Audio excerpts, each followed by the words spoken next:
Merci Seigneur pour ton règne. Merci pour ta présence au milieu de nous. Merci pour ton règne. Merci pour ta présence auprès de chacun de nos frères, de chacune de nos sœurs, où qu'ils soient. Merci pour ta grâce qui nous permet d'être tous ensemble connectés. Sois béni aujourd'hui au siècle des siècles. Oui, c'est toi qui règnes à jamais dans nos vies. Oui, c'est toi qui règnes à jamais dans tout ce que nous faisons. C'est dans ton règne que nous avons la grâce. C'est dans ton règne que nous sommes visités.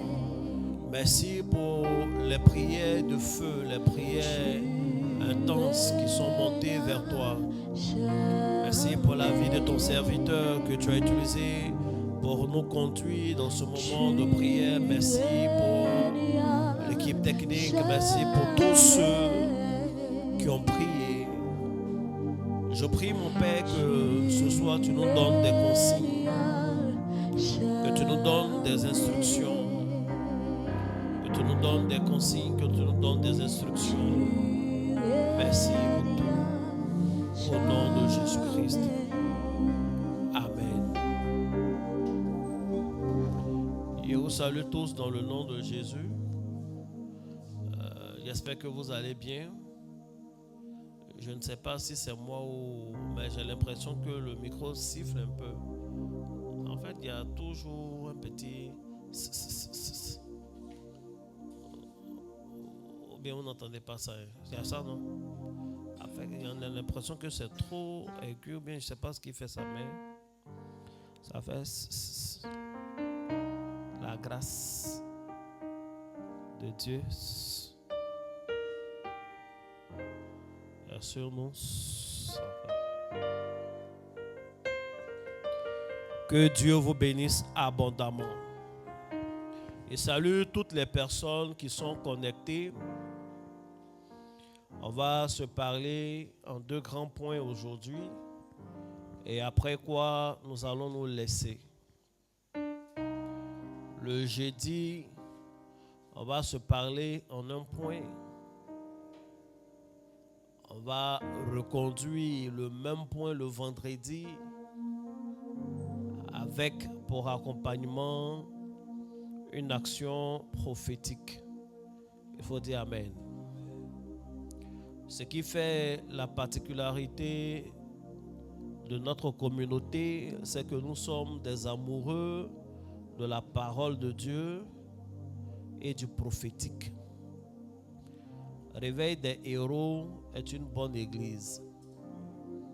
C'est une bonne église. Dans une bonne église, on doit enseigner la parole de Dieu et on doit manifester le prophétique. croire au prophétique et manifester le prophétique. Amen. Dieu peut faire tout ça par une personne, par 2 personnes, 3 personnes, par tout le monde. Il faut dire Amen. Le leader peut être, comment on dit ça, un prophète. Autour de lui, il va avoir d'autres prophètes et un pasteur, un apôtre. Le leader peut être un apôtre. Amen. Mais quoi qu'il en soit, il doit avoir de tout. C'est ça qui fait l'équilibre. C'est ça qui fait l'équilibre. Il faut bien dire Amen. Parce que l'église que Dieu nous a laissée est une église qui est basée sur l'enseignement des apôtres et des prophètes. Donc il faut les deux pour équilibrer une communauté. C'est pourquoi je dis toujours, c'est un déséquilibre quand les ministères se combattent. C'est un déséquilibre. Il peut y avoir tout ça dans la même communauté, le prophétique et l'apostolique. Quand tout ça est dans la même communauté, c'est extraordinaire, c'est super. Et nous avons la grâce d'en bénéficier. Nous avons le prophétique, nous avons les enseignements. Par exemple, le vendredi, on a une nation prophétique forte. Et puis, il peut arriver qu'il n'y a pas forcément tout ça dans une même communauté. Mais avant tout, on est dans une unité plus grande. On est par exemple en Côte d'Ivoire, il y a l'église de Côte d'Ivoire. Donc même si toutes les communautés de Côte d'Ivoire ne sont pas à la fois apostoliques et prophétiques, et qu'il y en a de prophétiques, il y en a d'apostoliques, en fait, c'est cet ensemble-là qui s'emboîte parfaitement et qui fait de l'église de Côte d'Ivoire une église équilibrée avec du prophétique et de l'apostolique. Amen. Cependant, si ces différents ministères, ces frères se combattent, il y a un problème. En général, ceux qui sont victimes de ces combats, même c'est les prophètes. C'est rare que les prophètes attaquent. C'est toujours les prophètes qui sont attaqués. Je vous demande pardon. Attaquez plus les prophètes. Ça déséquilibre l'ensemble, c'est pas bon. Les prophètes ont toujours été attaqués. Aujourd'hui, quand je vois la plupart de certaines personnes, en tout cas, qui attaquent les prophètes, ils nous disent, ouais, c'est quel genre de prophète ça là? Les nouveaux prophètes là sont trop bizarres. Autant de Kakou Sévérin au moins, Kakou Sévérin au moins, Kakou Sévérin au moins. En fait, on dirait un rêve. Le père Kakou Sévérin, il n'y a pas une éternité. Hein. Les gens qui disent, oh, Kakou Sévérin au moins, il était bien là, c'est faux. Hein. Quand il était vivant au milieu de nous qui prêchait, les gars là le combattaient. Les gens faisaient des moments de délivrance où on chasse l'esprit de Kakou pour que l'esprit de Kakou sorte des personnes. Bien sûr, calculant, on voyait quels sont ceux qui vont à ces différentes croisades qu'il faisait. Donc un coup comme ça, il est devenu saint parce qu'il est décédé, rappelé à Dieu. C'est pas bien. Et ceux qui marchent dans l'onction prophétique aujourd'hui encore sont attaqués. Avant on disait oui, les prophètes là, quand ils viennent c'est pour prophétiser seulement. Et ils valent rien, des gens qui ne sont même pas capables d'enseigner. Mais on n'enseigne pas justement parce que vous enseignez déjà. Le peuple est enseigné, pourquoi vous voulez qu'on enseigne? Donc on vient faire le prophétique, on vient prophétiser, c'est ce qu'on vient faire. Mais ils ont tellement parlé que Dieu, pour nous donner longue vie dans le ministère, dans ce pays-là, a fini par répandre la grâce de l'enseignement sur les prophètes. Regardez un peu aujourd'hui, les prophètes prêchent extrêmement bien. Ils font bien la prédication en tant que prédication. Ils font très bien les enseignements en tant qu'enseignement. Donc les prophètes sont devenus de très grands prédicateurs et bons prédicateurs, de très grands enseignants et de bons enseignants. Voilà, au dire le 10e jour, ça fait 10 jours que j'enseigne ici. Je suis assis là, j'enseigne. Voilà. Est-ce que ce n'est pas enseignement en fait? On réussit à faire grand 1, grand 2, à expliquer, à lire les passages. Comme ça. Et c'est pas plus mal. Mais on aurait pu gagner en temps si on était vraiment dans un esprit, dans une bonne symbiose pour que les choses aillent vite. Comme ça. Donc que Dieu continue de nous restaurer. Les gens disaient que Kakou Sévérin faisait l'apologie des démons. Parce qu'il avait un thème sur lequel il a fait beaucoup d'enseignements, les démons et leurs œuvres. Dans les démons et leurs œuvres, qu'est-ce qu'il fait? Il enseigne sur les démons et il enseigne sur leurs œuvres pour pouvoir les reconnaître, déterminer, discerner. Et puis pendant qu'il est en train d'enseigner et à la fin, il les chasse. Il chasse les démons là. Et les démons sortent des corps, ils sortent des vies et les gens sont libérés. Et il y a des gens, leur vie n'est plus jamais redevenue la même. Il y a des gens qui ont lutté contre des vices, lutté contre certaines choses et ne pouvaient pas. Or, donc, c'était des démons qui les fatiguaient. Quand il les a chassés, quand il a chassé les démons, mais les gens là sont devenus bien, tranquilles. Il y a des gens qui avaient des maladies qui se promenaient dans leur corps. Ils ont essayé tout genre de soins. Or, donc, c'était des démons. Quand il a commencé à parler des démons et leurs œuvres, il y a un démon dont il parlait, esprit, démon mystère. Il parlait de tout ça là. Il a chassé ces démons là. Et il a suscité toute une génération de chasseurs de démons. Malgré ça, les gens trouvaient la force de dire, en fait, il fait l'apologie des démons. Je n'arrive pas à comprendre. Et aujourd'hui, les prophètes ne parlent plus des démons. On parle des anges et de leurs œuvres. Puisqu'il a parlé des démons, leurs œuvres, on dit c'est pas bon. Donc maintenant, on va parler des anges. Au moins, les anges sont de Dieu. On dit, oh, nous aussi, on n'est pas de Dieu. Quelle affaire de parler des anges? C'est une manière de pousser les gens à adorer les anges et à oublier Dieu. Pourtant, quand on parle des anges de Dieu qui vont faire du bien aux enfants de Dieu. Un 13 avril, j'ai produit un test pour rendre hommage au grand prophète Kakou Sévérin. J'ai dit, en gros, l'idée de ce que j'ai exprimé, j'ai dit que les fils de ceux qui l'ont combattu sont encore parmi nous. Il a parlé des démons et de leurs œuvres. Les gens ont trouvé qu'il était démoniaque. Aujourd'hui, on parle des anges et de leurs œuvres. Les fils de ceux qui l'ont combattu là nous combattent aussi. Il avait des messages très simples. Les gens ont trouvé que c'était trop simpliste. Aujourd'hui, par la grâce de Dieu, on enseigne les mystères. On dit qu'on veut compléter l'évangile. Ça fait penser à cette parole de l'évangile qui dit ils sont comme des enfants sur la place publique. Ils ont chanté un air joyeux. Ils n'ont pas dansé. On chante un air triste. Ils ne pleurent pas.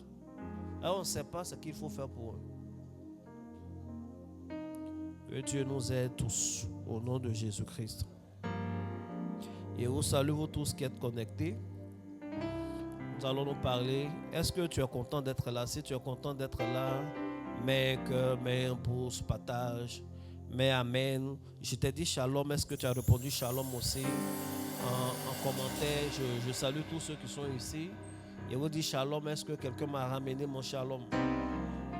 Y a-t-il un enfant de paix ici pour que le shalom repose sur lui? Que Dieu vous bénisse abondamment. Dénicher la grâce. Dénicher la grâce. Ou alors ces niches de la grâce. Dénicher, c'est découvrir quelque chose qui est censé être caché. On peut dénicher sa dernière âme parce qu'on l'avait cachée. On peut dénicher un trésor, dénicher de l'or, En fait, il y a quelque chose qui est comme dans une niche, dans un coin, dans un endroit qui n'est pas nécessairement tape à l'œil. Et quand on est en train de le chercher, on peut finir par trouver et faire sortir cette chose de cet endroit-là, de sa niche, donc, de sa cachette. Il faut dire Amen. Nous avons commencé à parler de la grâce de Dieu à l'école de la grâce. Après les définitions, les généralités, et tout ce que nous avons dit et les prières prophétiques que nous avons faites le vendredi et toutes les prières que nous continuons, aujourd'hui, il va falloir montrer au peuple de Dieu des endroits où la grâce de Dieu se trouve, où la grâce est, et puis ceux à qui ça va intéresser iront chercher avec les moyens et les méthodes qu'il faut. Le message que je suis sur le point de vous prêcher se veut simple et efficace, se veut simple et pratique. Et je peux vous assurer dès maintenant que ça fonctionne, ça marche. Il y a beaucoup de personnes, des chrétiens et des gens non chrétiens qui ont découvert ces niches-là et qui depuis longtemps puisent à ces endroits-là. Mais ces endroits-là ont quand même beaucoup de sources. Il y en a beaucoup, ce n'est pas encore épuisé. Amen. La première vérité que je voudrais que tu saches, c'est que la source intarissable de la grâce, c'est Dieu. Si tu cherches la grâce, si tu veux dénicher la grâce, le premier endroit où tu dois jeter un coup d'œil et fouiller véritablement, c'est en Dieu. C'est d'ailleurs pourquoi je vous ai enseigné avant les 21 jours comment chercher Dieu et le trouver. Parce que si tu cherches le Dieu de grâce, évidemment tu vas obtenir la grâce. Donc ça, je vous l'ai déjà enseigné et je vous le dis ouvertement. Cherchez la grâce de Dieu en Dieu. Cherchez la grâce de façon générale en Dieu. Amen. La deuxième vérité que tu dois savoir en ce jour, c'est que certes, Dieu est la source de la grâce, que ce soit la grâce divine, comme on l'a défini, ou même la grâce aux yeux des hommes, ça vient de Dieu. Mais Dieu, dans son intention de nous donner la grâce, prévoit qu'il y ait des sources terrestres de la grâce. Il n'y a pas que des sources célestes. Il n'y a pas que des sources directement divines. Il y a des sources humaines, des sources terrestres, qui sont des sources de la grâce, donc qui sont facilement identifiables et absolument accessibles pour avoir la grâce. Si un homme d'affaires veut la grâce dans ses affaires, si une commerçante veut la grâce dans son commerce, si un homme de Dieu veut la grâce dans son appel, dans son ministère, si un artiste veut la grâce dans sa carrière, un sportif veut la grâce dans sa carrière, aujourd'hui, c'est l'enseignement pour toi. Si une mère veut la grâce pour ses enfants, un père veut la grâce pour ses fils et ses filles, un entrepreneur veut la grâce pour son entreprise, aujourd'hui, c'est ton jour spécial d'enseignement.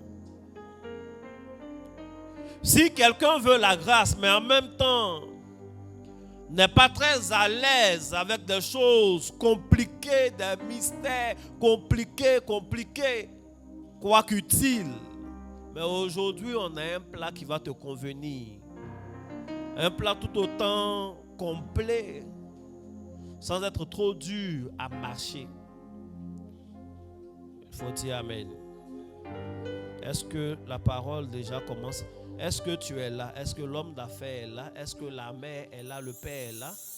Est-ce que l'homme de Dieu est là? La servante de Dieu est là? La Bible dit, et je vais lire, Genèse 12, versets 2 à 3. Il dit, « Je ferai de toi une grande nation, et je te bénirai. Je rendrai ton nom grand, et tu seras une source de bénédiction. Je bénirai ceux qui te béniront, et je maudirai ceux qui te maudiront. Et toutes les familles de la terre seront bénies en toi. » Il faut dire Amen. C'est à un humain que Dieu parle. J'ai lu ce verset pour vous dire que ce que je suis en train de dire là, je ne raconte pas des choses qui n'ont pas de sens.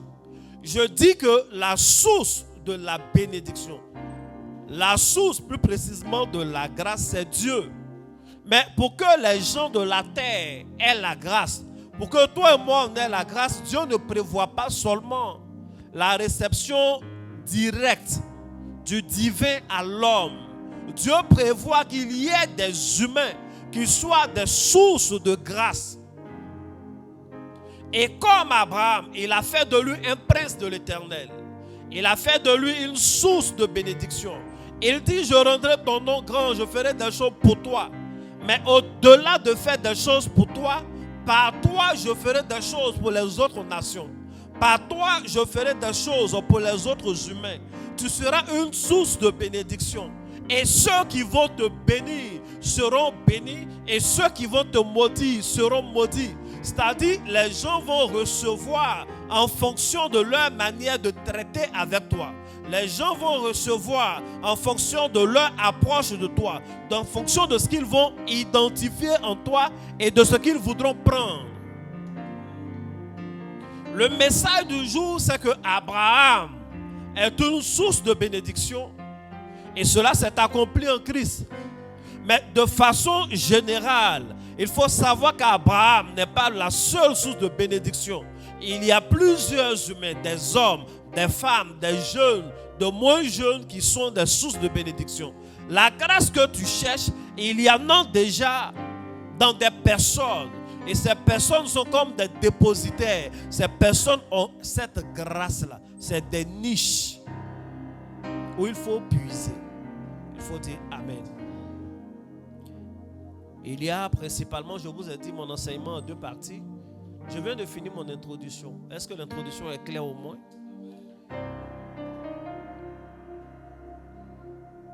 Il y a deux catégories de personnes qui sont des sources de bénédiction qu'il faut identifier. La première catégorie, c'est ce qu'on appelle le supérieur. Il faut dire le supérieur. Les supérieurs. Mais c'est la catégorie du supérieur.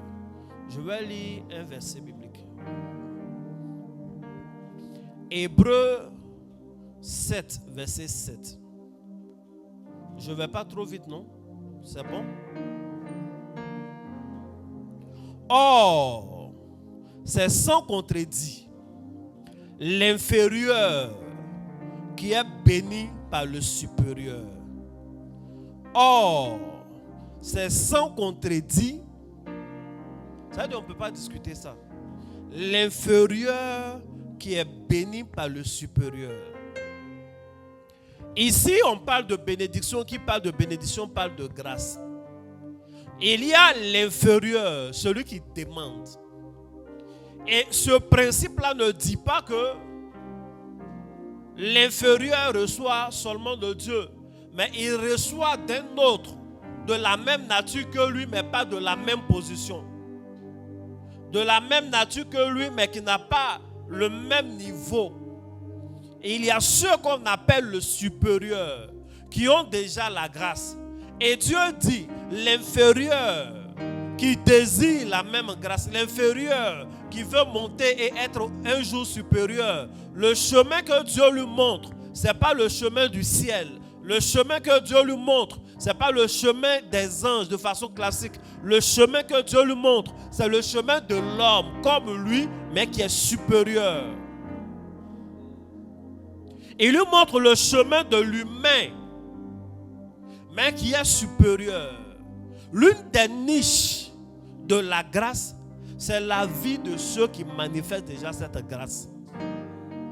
Ce que tu cherches là, il y a des gens qui tombent déjà dedans. La goutte d'eau que tu cherches, il y en a qui nagent dans la piscine de cette eau. Et au lieu d'attendre la pluie, tu ferais mieux d'identifier celui qui a la source d'eau et d'aller vers lui. Peu importe le domaine, que ce soit dans l'onction, que ce soit dans les affaires, que ce soit dans l'art, que ce soit dans le sport, il y a déjà des supérieurs. Et la Bible dit que ces supérieurs-là, ils détiennent une bénédiction pour l'inférieur. Il dit c'est le supérieur qui bénit. Il n'y a pas que Dieu qui bénit. Peut-être ça te choque, mais c'est la parole qui dit l'inférieur est béni par le supérieur.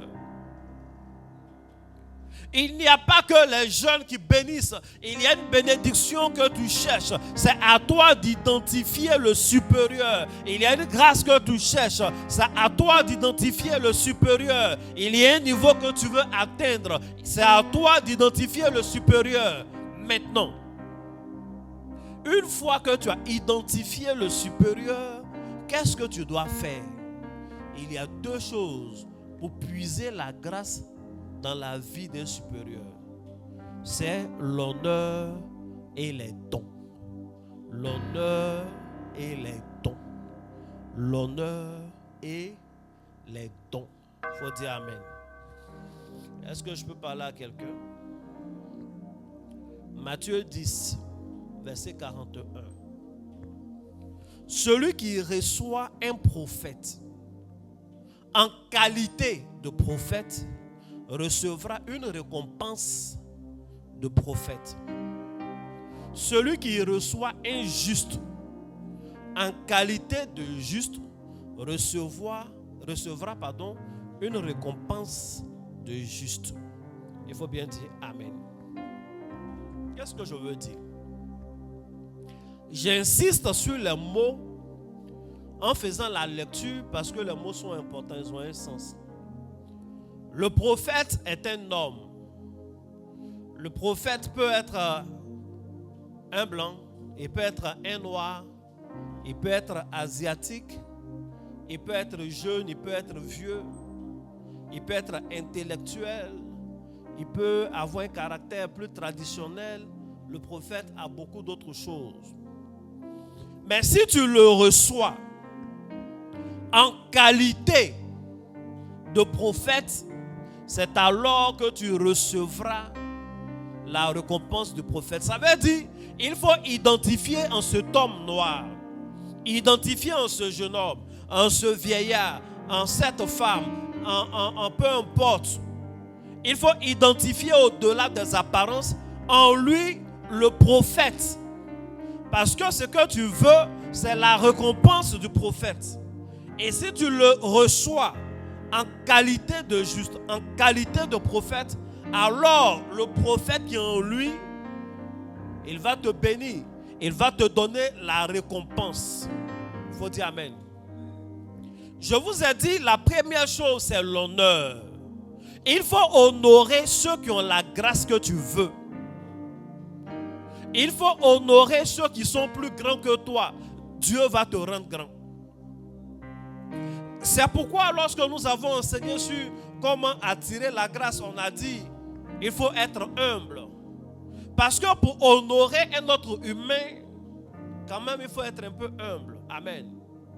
C'est vrai, je suis en train de dire, le verset que j'ai lu, celui qui reçoit un prophète en qualité de prophète, ne vous méprenez pas. On ne parle pas seulement d'homme de Dieu. Mais qu'est-ce que tu veux faire? Qu'est-ce que tu veux devenir? Il faut honorer ceux qui sont déjà devenus. Il y a des gens qui sont en entreprise. Il est impossible pour eux d'honorer leur directeur. Il est impossible pour eux d'honorer leur N+1. Tu ne respectes pas ton DG. Tu ne l'honores pas en sa présence et en son absence. Il y a des gens qui passent tout leur temps à torpiller le patron. Il y en a même qui osent dire facilement, oui, lui là, c'est parce que c'est le travail, sinon c'est mon enfant même, il est plus petit que moi. Il est plus petit que toi, mais dans le travail, il a la position que tu n'as pas. Il a la position que tu cherches toi-même ou que tu voudrais pour tes enfants. Il faut apprendre à honorer ton patron. Il faut apprendre à honorer ceux qui sont au-dessus de toi. Ça s'honore. C'est comme ça qu'on attire la grâce de Dieu. C'est comme ça qu'on attire cette grâce-là. Écoute, toi tu dis que le DG là, il est trop jeune. Donc tu ne le respectes pas. Amen. Mais tes enfants aussi sont très petits, ils vont à l'école, tu es fier. Il a déjà le bac à 17 ans. Il sera très jeune lui aussi. Il sera DG quelque part. Tu es sûr qu'ils vont le respecter? Ils ne vont pas le respecter. Et bien souvent, pour ne même pas que la même situation arrive, pour que lui aussi ne le respecte pas, il ne va même pas devenir DG. Est-ce que je suis en train de parler à quelqu'un? Il faut apprendre à honorer ceux qui ont déjà la chose.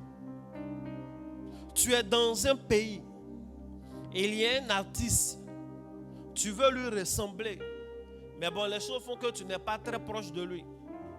Il a un concert, tu t'es jamais rendu à son concert.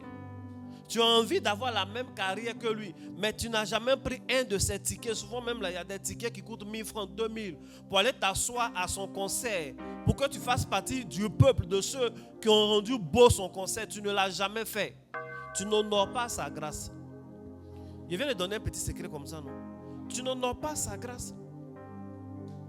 Il y a un homme de Dieu, tu dis tu l'aimes, il prêche bien, mais tu n'as jamais été en sa présence pour écouter son message. Tu n'as jamais partagé l'un de ses messages à quelqu'un. Tu ne l'as jamais honoré, rien. En fait, tu n'as rien fait pour lui. Ce n'est pas une façon d'attirer la grâce de Dieu. Tu n'es pas en train d'attirer la grâce de Dieu. Il y en a même qui passent tout le temps à parler mal des gloires auxquelles ils veulent ressembler. Si on leur donne la position, ils vont accepter, mais il ne faut que parler mal des gloires. Ce n'est pas comme ça qu'on attire la grâce. Bien-aimés, en ce qui nous concerne, nous avons décidé de briller. Nous sommes intéressés par la gloire. Nous sommes intéressés par la prospérité. Et on a choisi de faire ces choses en Dieu.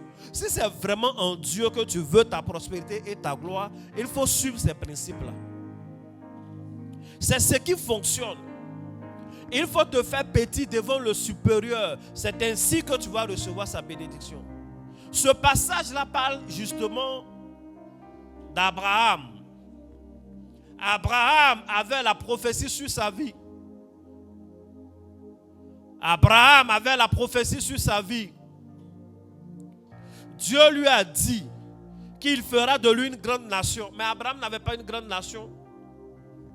Ce jour-là, il y avait la guerre entre les différents rois. Les différents rois sont venus faire appel à Abraham comme mercenaire. Il avait ses serviteurs, les autres avaient leurs armées, leur étendard, leur pays était organisé, c'était des royaumes. Lui, il n'a pas de royaume. Il était riche et puissant, mais il n'avait pas de nation. Et il va, il fait la guerre, il vient. Et il y avait plusieurs rois là, le roi de Sodome, les Kédolamais et autres, les rois vaincus. Et un autre roi va se présenter, Melchisedec, roi de Salem. Salem veut dire la paix. Tous les autres rois qui étaient là étaient en difficulté. C'est des rois qui venaient de faire la guerre. Et sans l'aide même du mercenaire Abraham, ils allaient perdre la guerre parce qu'ils étaient quand même en mauvaise posture. Et les gens avaient déjà enlevé l'ordre de tout ça. Et Abraham a aidé. Le seul roi qui vient et qu'on présente dans la gloire, Melchisedec, roi de Salem. Salem veut dire paix, il n'est pas en difficulté. Son royaume est en paix, il n'était pas dans leur guerre. C'est-à-dire on le met un cran au-dessus de tous les autres rois. Et il est roi, ça veut dire qu'il a une nation. Abraham a pris toute sa dîme et puis il allait donner à ce monsieur-là. Et lui, il lui donne. Melchisedec n'était pas le pasteur d'Abraham depuis tout ce temps-là. La présentation, il était sacrificateur de l'Éternel, mais roi de Salem. Lui, Abraham, il pratiquait déjà des sacrifices. Dieu lui parlait, il avait déjà fait des actes, et ainsi de suite. Mais il n'avait pas la royauté. Or, Dieu lui a dit, de toi, il va sortir des nations. Et il voit quelqu'un qu'on présente comme ayant déjà des royaumes. Et son royaume était un royaume de paix. Et il a décidé de se faire petit devant lui. Et il a décidé de lui donner toute la dîme. Et Hébreu nous dit que Melchisedec est au-dessus d'Abraham. Car, sans doute, sans contrainte, c'est l'inférieur qui est béni par le supérieur. Cela veut dire que l'acte qu'Abraham a posé en se rendant petit devant Melchisedec, en lui donnant la dîme de tout et en acceptant les éléments de sacerdoce de la part de Melchisedec, c'est ce qui a fait qu'il est devenu le père des nations. Ça a accompli la prophétie qui était sur sa vie. Ça a permis que son objectif a été atteint de fonder une nation plus tard. Parce qu'il a donné à quelqu'un qui avait déjà atteint le niveau, qui était déjà sacrificateur et roi. Lui, il était juste sacrificateur et mercenaire. Il faut identifier les gens qui ont ce que tu as et il faut les honorer. Le fait de le faire publiquement devant les gens, il a honoré. Parce qu'ils peuvent dire, bon, on est entre nous rois quand même, même s'il n'est pas, il a participé à la guerre, les autres rois sont là. Et puis lui, il s'en va se faire petit, peut-être se met à genoux pour recevoir la bénédiction d'un autre roi. C'est l'honorer, c'est honorer Melchisedec. On peut dire, mais Melchisedec, est-ce qu'il est puissant? Il n'a même pas participé à la guerre. Abraham s'est fait petit parce que Melchisedec a un royaume spirituel, mais surtout un royaume stable que lui voulait. Il avait un royaume. Ce que tu veux, il faut identifier et il faut honorer. Il faut dire Amen. Je vous ai dit, la manière de puiser chez les supérieurs, c'est l'honneur et les dons. Donc Abraham a honoré en se faisant petit pour recevoir la bénédiction de lui, mais il a honoré également en faisant un don. Il a fait un don de tout ce qu'il avait eu. Il a donné sa dîme. Il faut apprendre à faire des dons à ceux qui ont des choses que tu n'as pas. Il faut apprendre à faire des offrandes. Il faut apprendre à faire des cadeaux. Tu es dans la même entreprise, tu es là, non, moi j'ai fait mon travail, ça passe. Mais chaque fois à son anniversaire, ton boss là, il y a quelqu'un qui passe derrière qui lui donne une bouteille de vin, un petit coffret de chocolat. Toi tu es là, non. Tout ça là, c'est des actes de corruption. Mon ami, c'est des actes spirituels. Il faut lui donner s'il boit ou s'il n'a pas bu. Mais il faut lui donner. Parce que celui qui a atteint le niveau que tu n'as pas atteint, il est une bénédiction pour toi. Peu importe qui il est. C'est la vérité que je suis en train de te dire. Donc il faut lui donner. Et même si tu lui donnes, écoute, c'est un Dieu, nous on croit. Tu peux donner tous les cadeaux à ton boss et puis il ne va pas te nommer. Mais ce n'est pas sa nomination qu'on cherche. C'est la bénédiction qu'on cherche. Donc si lui-même humainement parlant, qui te nomme ou qui ne te nomme pas, ta gloire peut venir d'ailleurs. Ton élévation peut venir d'ailleurs. Mais au moins, d'un point de vue chrétien et biblique, tu as créé les conditions pour être élevé. Tu as donné au supérieur. Tu as reçu ton patron en qualité de patron. C'est comme ça. Souvent, les gens sont là, oui, quand le chef d'État veut aller dans une région, on ne sait pas pourquoi les gens font la peinture de, comment on appelle, des lieux publics. Laissez-le comme ça, qu'ils viennent. Comme ça, quand il va regarder et puis il va voir que le coin est sale, c'est bizarre, il va vous donner l'argent pour développer chez vous. Si vous recevez le chef d'État dans des conditions bizarres chez vous, il ne va jamais penser à votre région. Bien sûr, il va voir en cela un message politique. Je suis parti, ils ne m'ont pas bien reçu. Ils n'ont fait aucun effort pour me recevoir. Sous notre pic, souvent le chef d'État est très puissant. C'est lui qui décide du budget qui va aller dans chaque région. Vous allez attendre longtemps.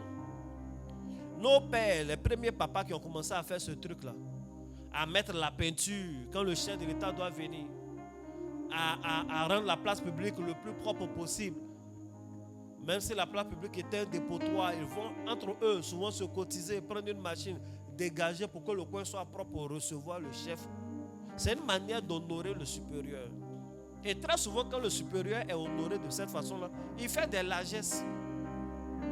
Il fait des largesses, il prend des décisions. C'est comme ça que ça marche. Ce n'est pas une histoire de non, on va lui montrer la vérité. On vous a dit, c'est pas, il sait. Plus ou moins. Il faut dire amen. Donc, celui qui honore le supérieur, il reçoit la bénédiction du supérieur. Celui qui donne au supérieur, il reçoit. Et puis, le supérieur est une bénédiction. Par exemple, en Côte d'Ivoire, ça je parle, en Côte d'Ivoire, tu ne peux pas être appelé dans le ministère. Tu as accepté de répondre dans le ministère. Tu veux servir Dieu et puis un jour, il ne te passe pas par la tête d'aller faire peut-être un don, une offrande à Papa Dieu. Bon, je ne sais pas pourquoi. Mais il faut le faire pour avoir la longévité dans le ministère. Pour avoir la longévité, je parle toujours de ça. La longévité dans le ministère, ce n'est pas donné à tout le monde. La longévité dans la vie, mais ce n'est pas donné à tout le monde. Mais il fallait faire un don. Je vais dire quelque chose à quelqu'un. Ça va te donner une longue vie. Si je suis au Burkina Faso, Dieu m'a appelé. Je suis dans le ministère. Peut-être j'ai un ministère apostolique, un ministère prophétique, ou je ne sais pas, peu importe le ministère. Et puis je ne vais jamais chercher un jour aller voir Papa Karambiri. Si j'ai eu la grâce de le voir directement, faire un don, une offrande, l'honorer, ou bien de temps en temps aller m'asseoir le jour où on dit il prêche. Mais pourquoi il n'a pas fait ça? Vous voyez l'âge qu'il a? Ça fait combien d'années il prêche? Combien d'années il a vécu? Combien de preuves par laquelle il est passé? Et il a toujours une référence. Mais c'est un hôtel de longévité, au moins sa longévité dans le ministère. Il faut l'honorer et il faut s'aimer dans sa vie. Tu finis, tu t'en vas, tu prêches, tu fais tes choses telles que Dieu t'a dit de faire. Tu vas avoir longue vie. Les gens vont t'attaquer dans le ministère, là, ils ne vont jamais te vaincre. Les gens vont te laisser aujourd'hui, tu es pasteur. Ils vont tourner jusqu'en 20 ans, ils viennent, tu es dans le ministère. Tu sais bien Dieu encore. Tu n'as pas dévié. C'est comme ça qu'on fait.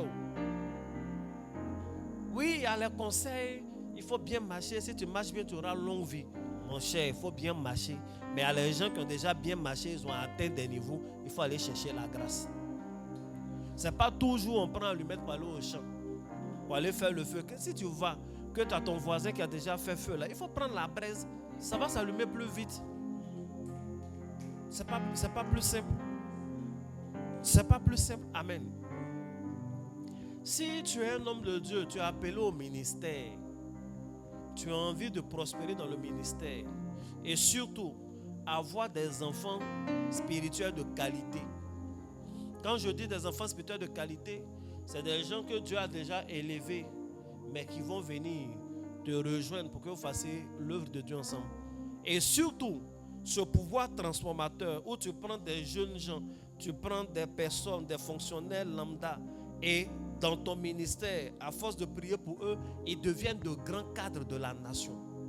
Si tu as envie que tes enfants règnent dans les nations, mais il va faire une offrande, il faut honorer un homme comme mon père, l'évêque Mike Steve Jordan, l'évêque général. Mais il faut le regarder, il faut voir.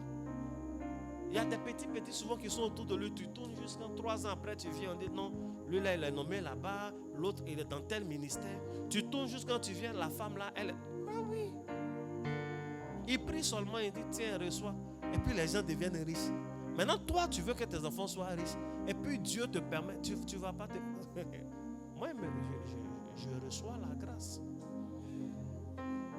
Donc, ça ne m'étonne pas quand mes enfants m'envoient le message, papa, telle chose s'est décantée, la nomination là, c'est clair. C'est clair que ça va être clair. Pourquoi tu ne veux pas que ce soit clair? Amen. Non, c'est comme ça. Il y a un homme extraordinaire qu'en Côte d'Ivoire, on a laissé partir, l'apôtre Dao Suleiman. Sa manière de lire la Bible, de comprendre la Bible. J'ai rarement vu des hommes de Dieu qui décortiquent la Bible comme ça. Il prêche avec puissance et feu. Il n'est plus de ce monde. Mais c'est des gens qu'il fallait honorer. Si tu veux honorer comprendre bien ce pan du message que je suis en train de prêcher. Il y a un homme aussi en Côte d'Ivoire qu'il faut honorer aussi, mais qui est très fort. Il connaît l'histoire de la Côte d'Ivoire, l'histoire de l'église. Le révérend Patrick Yoro, si tu vas le voir, il va te montrer tous les chemins. Il va t'expliquer l'histoire de l'église de Côte d'Ivoire. C'est vraiment une archive vivante. Hein? Il va te dire que lui est comme ça, oui, tant, tout et tout. Et puis ce qu'il va te dire, c'est vrai. Il va t'aider. Il faut dire Amen. Je pense qu'il doit lui rendre visite. Et le supérieur n'est pas forcément un homme qui est supérieur à toi en tout point de vue. Le supérieur peut être ton propre frère. En fait, quand je dis le supérieur, il est supérieur précisément dans la grâce que tu cherches. Tu comprends ce que je veux dire? Donc, tu peux être un très grand pasteur. Tu prêches, tu fais des choses, mais il y a un jeune, il y a un prophétique précis en lui. Il est supérieur à toi dans ce prophétique-là. C'est un jeune, il peut même être ton fils spirituel. Mais ça ne fait rien si tu l'honores. Ça ne fait rien si tu lui oublies pas, ça ne fait rien. De façon ouverte ou je ne sais pas de quelle façon, mais lui fait une offrande, ça ne fait rien. Ça ne fait rien si ton propre frère, vous deux vous êtes baptisés ensemble, vous êtes la même chose. Il ne te dépasse même pas, vous êtes égaux. Mais tu remarques qu'il a une grâce que tu n'as pas. Il faut honorer cette grâce-là. Il faut honorer. Parce que vous deux, peut-être vous avez eu la même formation, mais il réussit dans quelque chose où tu ne réussis pas. Il est supérieur à toi dans cette grâce-là. Et c'est pourquoi je dis qu'il faut être humble. Parce qu'il faut être suffisamment humble pour voir ce que ton frère fait mieux que toi. Oui, il faut lui demander des conseils, comment il fait. Mais il faut honorer ce qu'il fait de bien là. Il faut honorer, il faut acclamer. Et puis il faut lui faire des dons. C'est comme ça. Moi j'ai mes frères là, le surnaturel, Isaiah. Quand ils font des choses qui me touchent vraiment là. Mais entre nous, on se fait des offrandes. Okay? Ah ça là, ce truc là, tu es trop bon dedans. Je lui dis, le fait de lui dire, c'est une manière de l'honorer. J'aime trop comment tu fais comme ça, tu es trop bon dedans. Tiens.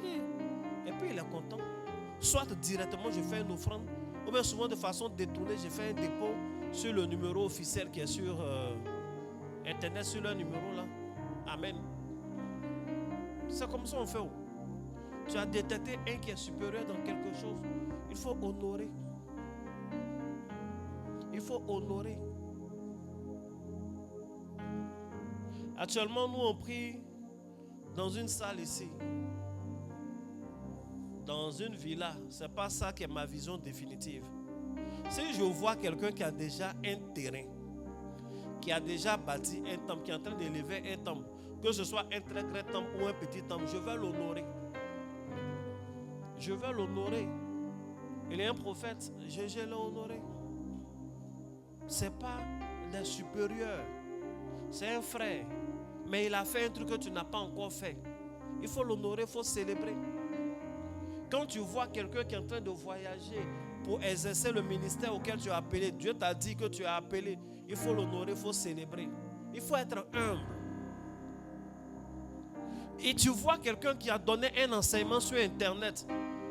Aujourd'hui, l'orgueil fait que les gens ne partagent pas, ils ne commentent pas. Il ne faut pas voir qu'il a aimé. Mais tu as aimé, tu as aimé.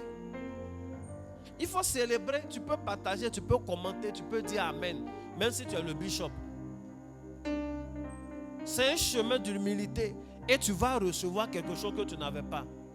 Beaucoup de viande dans la sauce, là, ça ne garde pas la sauce. Je sais que tu es rempli de grâce, mais je suis convaincu qu'il y a un peu de place pour en prendre encore. Et il faut prendre, il faut prendre, il faut prendre. Il faut prendre la grâce. Que Dieu te bénisse abondamment. Est-ce que je peux avancer rapidement? Il faut honorer. Il faut arrêter de faire des palabres bêtes à ton patron, des choses. Non, il faut arrêter. Il faut arrêter. Il faut célébrer ceux que... Et ça, les jeunes sportifs, là, ils ont très bien compris. Quand tu vois un enfant qui joue un peu au football, bizarrement, il va acheter le maillot de celui dont il est fan. C'est-à-dire, le gars, il joue au ballon, il est encore petit, il n'a même pas eu club en D1 ou bien D2 ivoirienne. Mais il porte le maillot de Messi tout le temps parce qu'il veut ressembler à Messi. Le fait de porter, c'est une manière d'honorer. Si un jour il y a un débat, tu dis Messi ne vaut rien, tu ne fais pas attention, vous allez faire palabre. Messi, c'est même pas qu'il existe. Mais il va le défendre comme ça. Que non, il est fort, c'est un talent naturel. Alors que vrai, la Messi ne vaut rien. Mais il va le défendre quand même. Amen. Amen. Le débat est terminé. Au moins, s'il dit Ronaldo est fort, on sent que non seulement il le défend, mais il dit la vérité quand même. Amen. Il y a un de mes fils qui veut éteindre la caméra parce qu'il dit Messi ne vaut rien. Amen. Donc il faut honorer, il faut célébrer. J'ai lu des mémoires de politiciens en Côte d'Ivoire ici. Il y a des partis politiques qui n'étaient pas autorisés au départ. Ils ont lutté jusqu'à ils ont créé leur parti. Et au fur et à mesure qu'ils montaient un peu, vous savez, ils ont reçu des dons de ceux qui s'opposaient à eux. Ils ont reçu des dons d'anciens cadres, de cadres même du parti qui était le parti d'État avant. On leur donne. Parce qu'ils voient qu'il y a un leader qui est en train de briller, qui est rayonnant. Ils s'aiment dans sa vie. Souvent, quand les politiciens, entre eux, se donnent l'argent ou bien font des choses à gauche, à droite, ce n'est pas toujours que c'est un style de corruption. Mais il y a quelque chose qu'un a, il aime. Le jeune qui parle bien à la télé, qui défend son parti, là, ce n'est pas mon parti. Mais dès qu'il parle, là, ça me plaît. Il va passer par des moyens pour s'aimer dans sa vie. Soit pour que lui-même, il ait ce tas oratoire, là, mais ou alors pour que dans sa carrière, Dieu suscite des jeunes gens qui vont le défendre, comme ce jeune est en train de défendre son leader. C'est comme ça qu'il faut. C'est comme ça qu'il faut. Que Dieu vous bénisse abondamment. Donc il faut honorer le supérieur. Il faut lui faire des dons. Tu vas recevoir du supérieur. Quel que soit le domaine, il faut honorer le supérieur.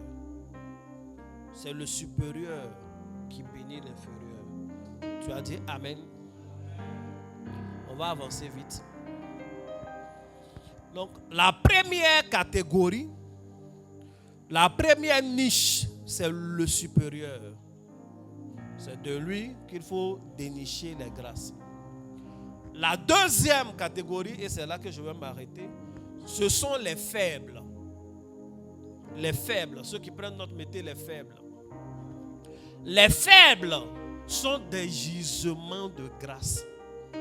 Les faibles sont des gisements de grâce.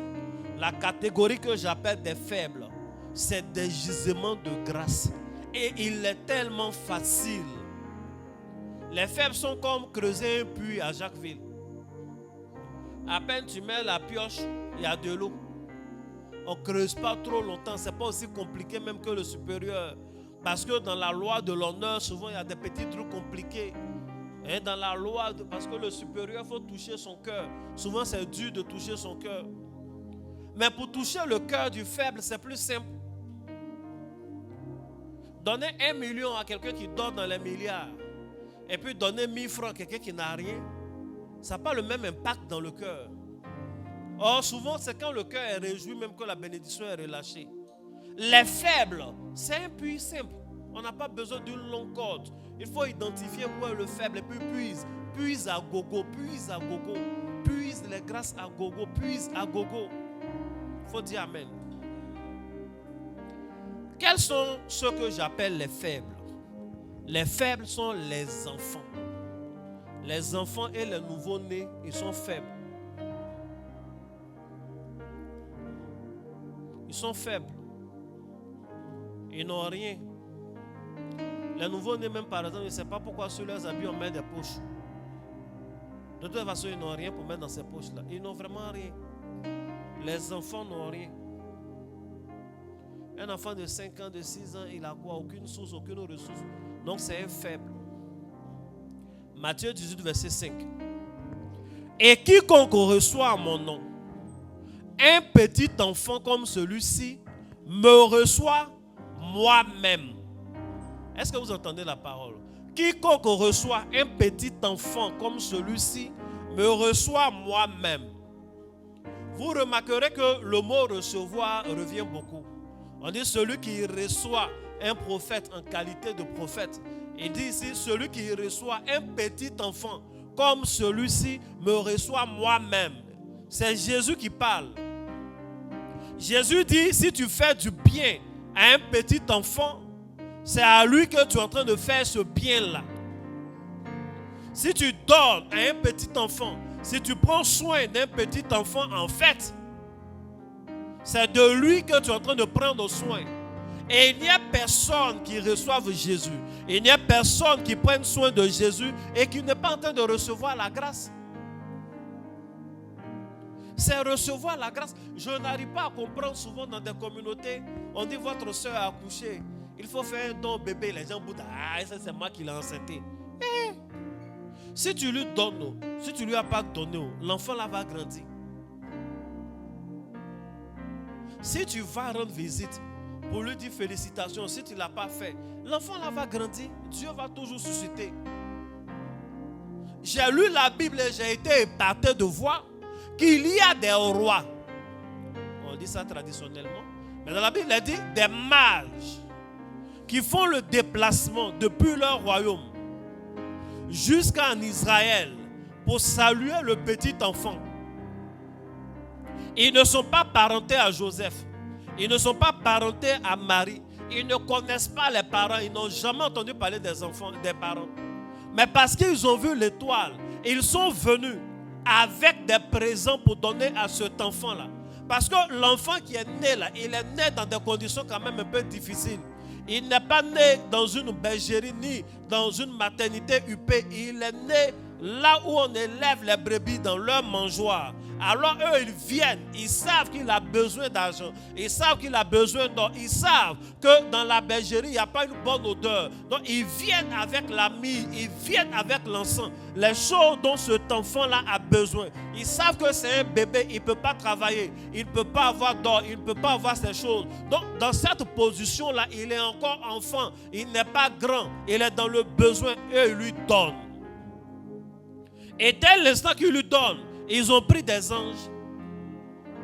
Si vous avez remarqué, la Bible dit, les mages, ils suivaient l'étoile pour se déplacer.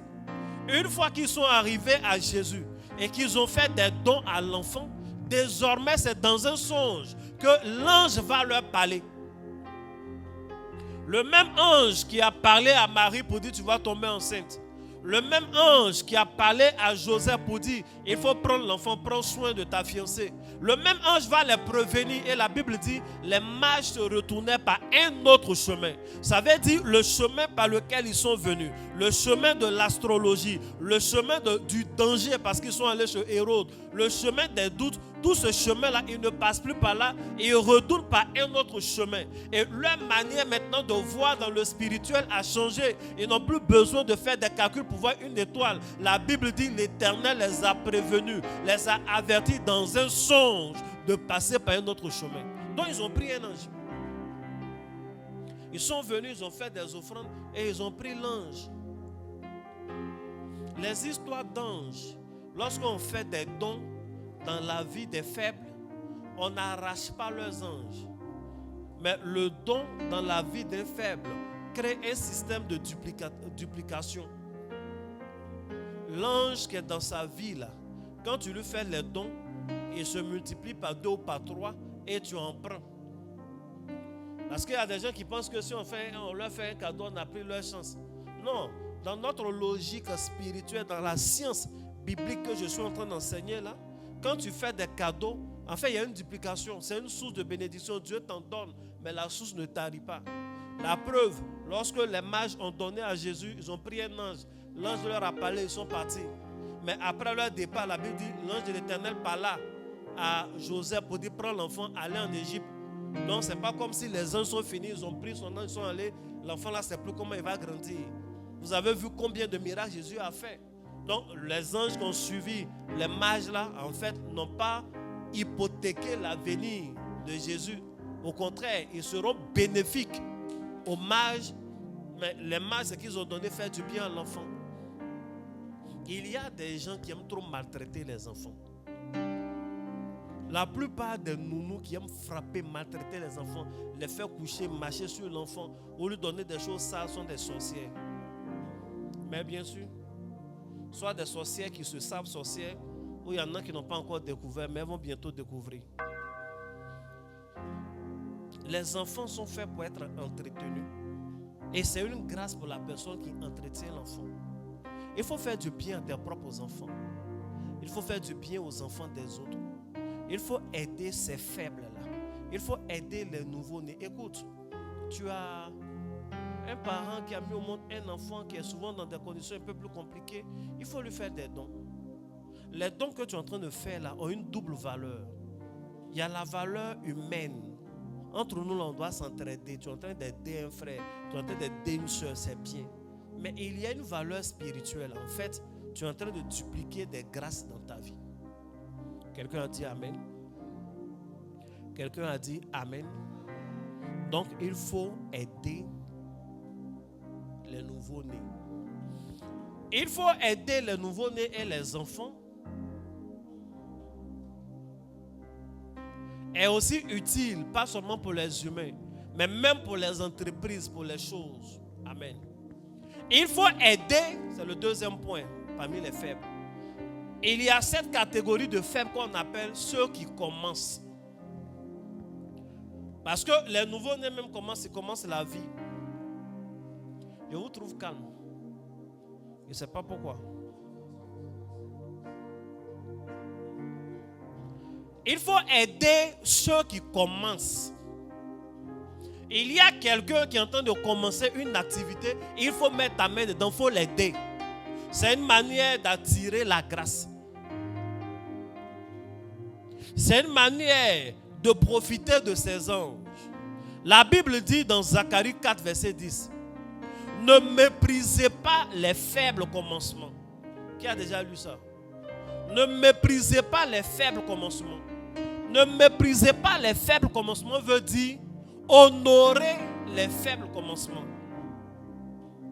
Parce que le contraire de mépriser, c'est honorer. Donc quand la Bible dit ne méprisez pas les faibles commencements, cela ne veut pas dire qu'il faut rester indifférent aux faibles commencements. Bien au contraire, si tu vois quelqu'un dans son faible commencement, il faut l'aider. Il faut honorer ce faible commencement-là. C'est l'une des meilleures manières d'attirer la grâce. Parce que tôt ou tard, toi aussi tu vas commencer dans quelque chose. Tôt ou tard, tes enfants vont commencer dans quelque chose. Tôt ou tard, tu auras de nouvelles saisons. Et il n'est pas bon que tu commences tes nouvelles saisons sans grâce. Il n'est pas bon que tu commences ces nouvelles choses sans une grâce particulière qui démarre en force avec toi. C'est pourquoi dès maintenant, tu dois aider, honorer les faibles commencements. Tu dois aider ce cousin-là qui vient de commencer une petite entreprise. Il a fait son nouveau bureau. Il a une table comme ça. C'est juste une chaise malaga qu'il met derrière pour s'asseoir. Si tu as un peu d'argent, tu as eu 50 000, il faut acheter une petite chaise qui fait un peu chaise de bureau. Tu lui donnes, ah, petit frère, ce que tu as commencé, c'est pas mal, tu sais. Ça va t'aider un peu. C'est très bien en tant que grand frère d'aider comme ça, mais en réalité, ce que tu viens de faire là, tu viens de soutenir les faibles commencements. C'est une niche de grâce. Tu viens de puiser quelque chose comme ça. Il y a des gens qui sont dans les entreprises, dès que le nouveau vient, le nouveau est comme son ennemi. Il va le fatiguer. Non, il faut aider les nouveaux. Oui, il faut être rigoureux avec le travail. Il faut lui montrer par quoi on passe tout et tout. Mais il faut le faire avec la bonne intention de l'aider, d'aider le nouveau qui vient d'arriver là. Il y a des systèmes de, on dit quoi, bisoutage. C'est ça? De toute façon, on faisait les baou en 6e là. Oui, on peut faire un bisoutage un peu. Mais toute sa vie ne sera pas bisoutage. Toute sa carrière ne sera pas ça. Il y a des gens, si tu as eu stage auprès de lui, non. On va t'envoyer. Va payer galette. Va payer banane. Va faire photocopie. Oh, de l'entreprise, il y a une photocopieuse. Non, c'est ça. Va derrière là. Il y a un cible là. C'est là-bas. C'est les photocopies. Bon. Est-ce que ça l'aide à apprendre quelque chose réellement? tu as fait ça sur une semaine là. Tu as vu son envie de bouger, tu as vu son obéissance et tout ça, c'est bien, ça va. Il y a des gens qui n'aiment pas les nouvelles personnes. Il y a des gens qui sont dans la maison. Dès qu'il y a un nouveau gars qui vient, on dit, va aller à l'école chez vous. Lui, il n'aime pas. Il va lui créer toutes les misères. Non, non, non. Les nouveaux commencements là, il faut aimer les nouveaux commencements. Il faut les aider. Il faut aider les nouvelles entreprises. Il faut aider, comment on appelle, les nouveaux. Moi, actuellement, l'une de mes meilleures aides, c'est la prière. Donc, je suis dans le pays, là. Quand j'apprends qu'il y a un nouveau parti politique, par exemple, qui commence, bon, je ne fais pas de politique. Et puis, je n'ai pas beaucoup de sous pour dire je vais soutenir. Non, je prie pour eux. Je dis, je viens d'entendre ce monsieur-là, il veut faire un parti politique. Ce que nous dit ouvertement, c'est de bonnes idées, c'est dans l'intérêt du peuple. Et de toutes les façons, de bons partis politiques ne font que agrémenter la démocratie nationale. Donc je prie Seigneur, voilà comment il parle. Il ne faut pas, il va dévier. Il dit qu'il se soucie des populations, aide-le. J'ai prié comme ça pour lui. Demain, si j'ai mes fils qui s'engagent en politique là, puisque moi-même je ne fais pas de politique, cette grâce que j'ai puisée, en priant pour le commencement, le faible commencement d'un gars que je ne connais même pas, mais cette grâce-là va accompagner mes enfants. Leur carrière va aller très vite. Leur carrière va aller très vite. La dernière fois, j'ai regardé un match de football. Maman, il faut me rappeler le nom du footballeur. C'est Zouzou. C'est Zouzou, non? Oui, il a un nom comme ça, il y a des Z de Côte d'Ivoire. C'est Zouzoua. C'est ça, c'est pas comme Zouzoua. J'ai regardé le match de football. On a gagné le match. Il était remplaçant. Je pense que c'était son premier match. En tout cas, c'est le premier match que moi je voyais. Et puis j'ai vu comment il a joué. Sincèrement, j'ai pas trop aimé, humainement parlant. Et j'expliquais ça à maman car c'était sa première fois de venir jouer dans la sélection. Celui qu'ils ont fait sortir avant qu'il n'entre, je crois que c'était Nicolas Pépé. Il a montré un mécontentement. Il s'est plaint, il a bavardé tout et tout avant de sortir. Tout ça là, ça crée une atmosphère de pression. Donc il y a la pression sur lui. Sur Zouzoua par contre. Et il rentre. Tous ses premiers contacts, c'était pas trop ça. Ses premières touches, et puis il était au milieu là. Les passes, c'était dur. Hein? On avait l'impression qu'il n'est pas talentueux, qu'il est d'un cran en dessous. Mais c'est le baptême de feu. Hein? C'est un peu compliqué, c'est comme ça. Or, souvent, quand tu fais une entrée comme ça, là, c'est pas évident qu'on t'appelle. Hein? Surtout qu'il y a un des nouveaux qui avait bien brillé ce jour-là. Quand on a fini de regarder le match, j'ai dit, bon, c'est un nouveau. C'est maintenant qu'il commence. Ça a été compliqué comme ça. Je sais que peut-être les Ivoiriens vont le briser. Je suis rentré en chambre pour prier pour lui. J'ai prié pour lui, Seigneur. Zouzoua pas comme je ne le connais pas. Il vient de commencer. Vraiment, ce qu'il a joué là. Moi-même, je suis Ivoirien. Je sais comment les Ivoiriens sont. Peut-être ils vont trop l'attaquer, ils vont trop parler. Mais aide-le. Dans sa carrière, il ne sait pas dans quel pays il joue. Mais il faut l'aider avec les éléphants. Et un jour, il faut qu'il y ait un match où il soit le héros, ou en tout cas où il joue très bien. Il ne faut pas que ça va être son dernier match, et ainsi de suite. J'ai prié comme ça pour lui. Pourquoi j'ai prié pour lui? J'ai prié pour lui parce que ce que je suis en train de vous enseigner là, de soutenir les faibles commencements là, il y a longtemps je connais.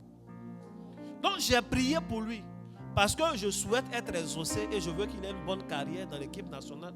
Mais moi-même là, j'ai des enfants qui jouent au football, qui n'ont même pas atteint la carrière qu'il a là, qui sont des petits, qui jouent souvent à Bobo ou à Benjeville ici.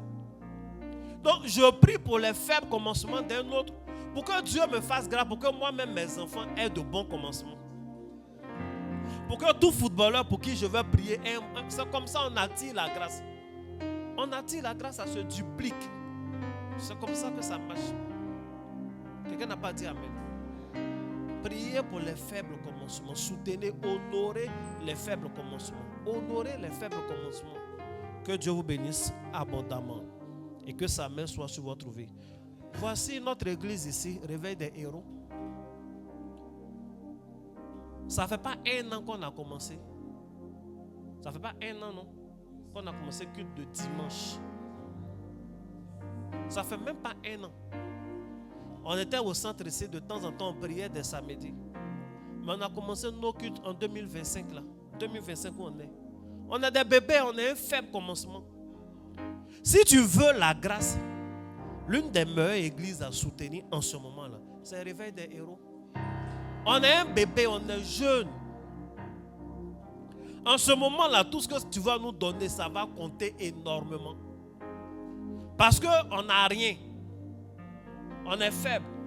Demain, là, quand tu vas donner certaines sommes, tu vas faire un chèque de 10 millions, on peut oublier même d'aller décaisser. Parce que quand il y a beaucoup d'argent, le cœur n'est pas touché comme au départ. Tu sais que c'est vrai?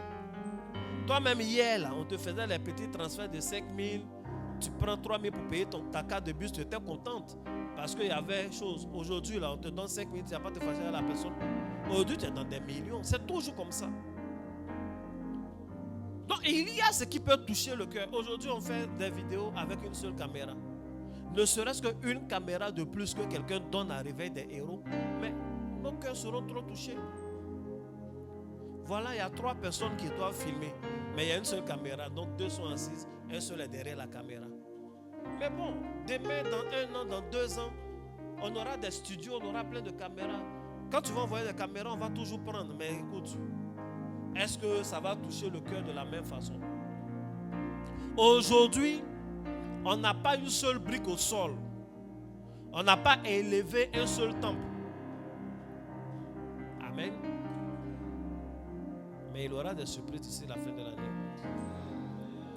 On n'a pas élevé un seul temple. Donc 1 tonne de ciment que tu nous donnes aujourd'hui, ça n'a pas le même poids que quand on a fini de bâtir, on a tous les moyens, maintenant on veut faire une cathédrale là-bas, tu vas envoyer même 1 tonne de ciment. C'est un appel que je fais, honorer les faibles commencements. Quand on prêche et puis on met nos numéros qui affichent là, normalement quand il dit ça là, il doit mettre le numéro. Petit, ici tu ne respectes pas nos faibles commencements là. Que Dieu vous bénisse. Mais c'est comme ça. On est dans nos faibles commencements. C'est ça, fils, c'est faible commencement ou pas? Quand tu rentres aujourd'hui, on a un seul piano.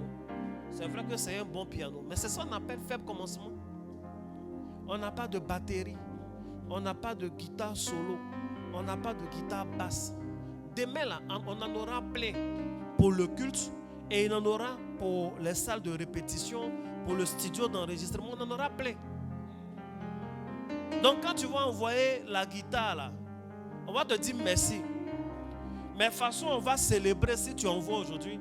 Ce n'est pas la même chose. Ce n'est pas la même chose. Demain, on aura un patrimoine immobilier, mais gigantesque.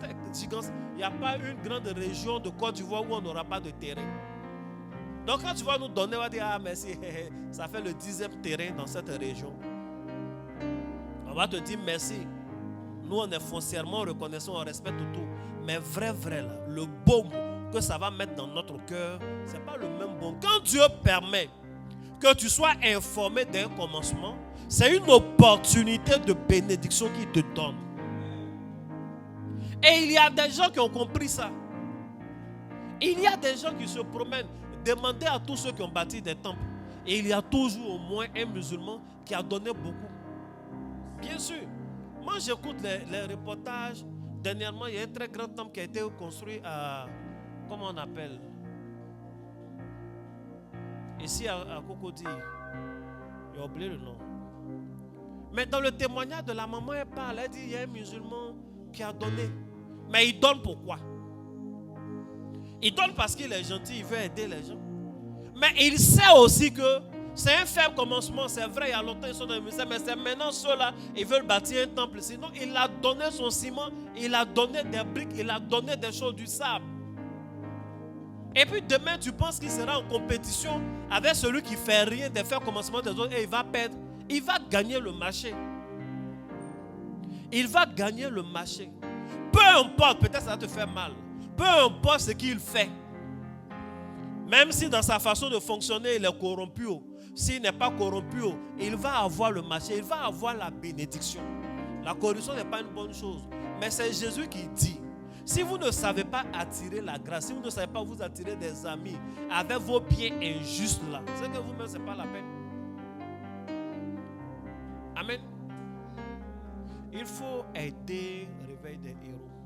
Il faut aider ceux qui commencent. Il faut aider ceux qui commencent. Moi, je connais des personnes qui sont dans des villes, dès qu'ils apprennent qu'il y a une nouvelle église qui est en train de s'installer dans leur ville, ils sont dans leur église, ils ne vont jamais quitter leur église. Mais ils apprennent qu'il y a un pasteur qui est là-bas, qu'ils ont envoyé les jeunes, ils sont en train d'installer peut-être une ânesse. Il faut l'aider un peu. Parce que c'est Jésus, il prêche. Quand il aide un peu là, c'est pour la gloire du nom de Jésus. Mais croyez-moi, ça rapporte toujours. Non seulement ça va leur rapporter, ça va rapporter à leurs enfants. C'est pourquoi il y a des enfants, vous voyez dans la vie, ils ne souffrent pas. Parce que leurs parents ont ouvert de trop bons sillons.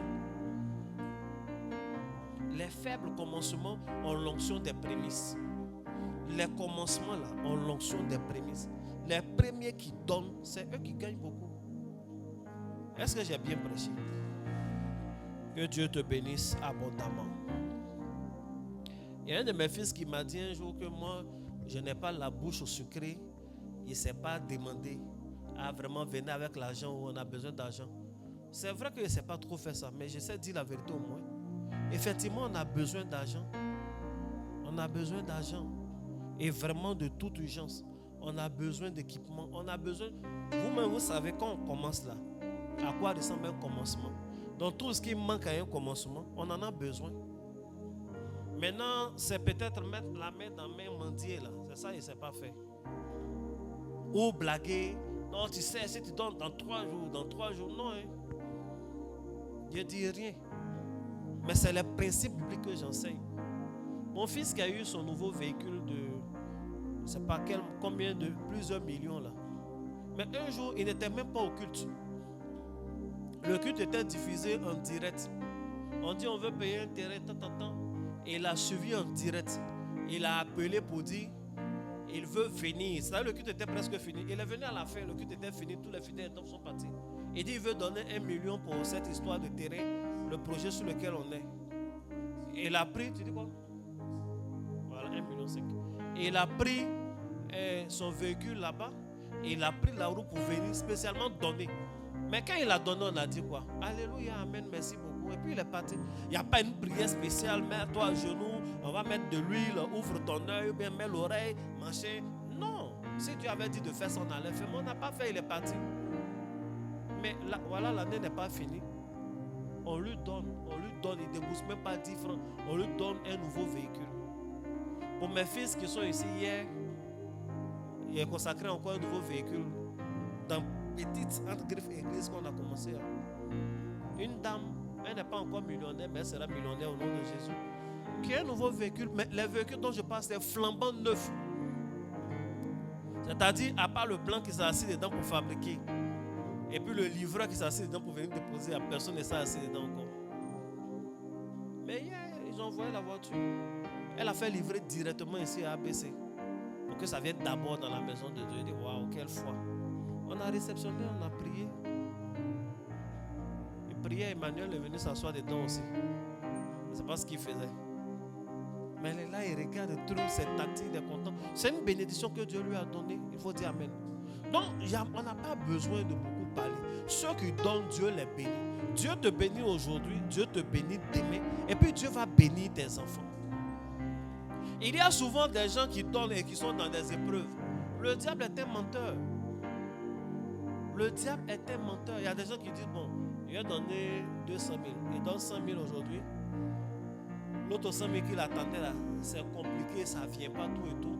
Et puis souvent il peut se dire, ah, c'est que peut-être ce n'était pas la volonté de Dieu que je donne le reste. C'est faux, hein. C'est Satan qui ne veut pas que tu donnes le reste. Parce qu'il sait que si tu as même de donner tout le reste, c'est que Dieu prévoit pour toi et pour tes enfants et à son désavantage. C'est à toi de te battre et de croire. Le Seigneur va faire. Voici la vérité. Et c'est la vérité biblique. Est-ce que quelqu'un a dit amen? Est-ce que quelqu'un a dit amen? Les faibles. Il est 22h36. On a presque fini. Donc on est en train de parler des faibles. Les faibles sont les enfants et les nouveaux-nés. Il faut participer dans leur vie. Il faut les aider, il faut les aimer. Les faibles, c'est les faibles commencements. Les faibles, c'est également le pauvre et l'étranger. Il faut dire amen. La Bible dit dans Proverbe 19, verset 17, celui qui a pitié du pauvre prête à l'Éternel, qui le lui rendra selon son œuvre. La Bible dit celui qui aide le pauvre, c'est un prêt qu'il est en train de donner à Dieu. Et Dieu prend l'engagement de rembourser. La vérité, c'est que Dieu rembourse toujours ses prêts avec énormément d'intérêt. Tu ne peux pas donner un à Dieu, prêter un à Dieu, et Dieu va venir te donner un ou deux. Il donne toujours au centuple.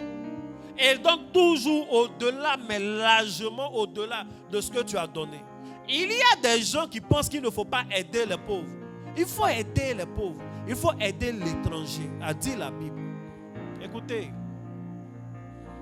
une année, j'ai prêché ça. J'ai parlé des étrangers. J'ai prêché un message, le message est sur YouTube encore. Le Dieu des étrangers. J'ai dit que c'est les étrangers qui réussissent dans la vie. Si tu veux réussir, il faut avoir le Dieu des étrangers. Le Dieu des étrangers, c'est le vrai Dieu. Quand tu aides un étranger, Dieu t'aide. Le Dieu des étrangers, ça veut dire aussi, toi-même, il faut te comporter comme un étranger. Même si tu es dans ton pays. Il faut faire comme si tu as l'aventure, tu dois agir pour réussir. Si tu ne te fais pas étranger, genre tu es trop dans ta zone de confort, tu verras celui que tu appelles étranger venir te ravir toutes les opportunités. C'est pourquoi Dieu lui-même, comme il veut qu'on réussisse sur la terre, il nous a déjà prévenu que nous sommes étrangers, nous sommes les pèlerins sur la terre, pour qu'il soit notre Dieu valablement. Si tu vois sur YouTube, j'ai bien détaillé le Dieu des étrangers.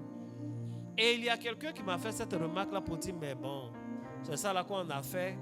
Et puis dans certains endroits, les étrangers ont pris le dessus. Bien aimé, j'enseigne la vérité biblique. J'enseigne la vérité biblique. Et quand je prêche ce message, je prêche à deux catégories. Je prêche aux gens, je dis, recevez les étrangers. Faites du bien aux étrangers. Et je dis aux étrangers, ne faites pas du mal à ceux qui vous reçoivent. Parce que quand tu es étranger quelque part, les gens te reçoivent et tu fais du mal à ceux qui te reçoivent, Dieu va gâter ton pays. Le pays où tu as quitté pour aller dans un autre pays, être étranger, et puis on t'a bien pris. Et en retour, tu prends mal les gens du pays. Quand tu fais comme ça, Dieu, il gâte ton pays où tu as quitté là. Donc tu vas t'enrichir ailleurs, mais tu vas aller investir où? Tu vas retourner chez toi est gâté.